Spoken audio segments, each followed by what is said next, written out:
Hello everyone, তোমাদের সাথে আজকে শেয়ার করে নেব কি করে বাড়িতেই এত টেস্টি চিকেন তন্দুরি, তাও আবার বারবিকিউ স্টাইলে বানিয়ে নেবেন আপনারা খুব সহজে।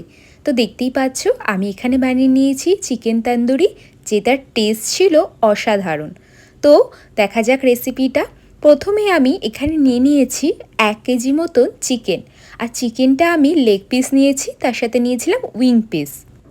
মাংসটাকে ভালোভাবে আমি ধুয়ে নিয়েছি, তারপর ভালোভাবে আমি মাংসগুলোর গায়ে কাট বসিয়ে নিয়েছি, তাতে করে কিন্তু ভালোভাবে মশলাটা চিকেনটার ভেতরে ঢুকে যায়।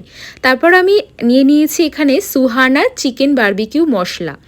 অ্যাকচুয়ালি আমি প্রথমবার করছি তাই একটু মশলা ইউজ করেছি, আপনারা চাইলে বাড়িতেও মশলাটা খুব সহজে ব্যবহার করতে পারেন।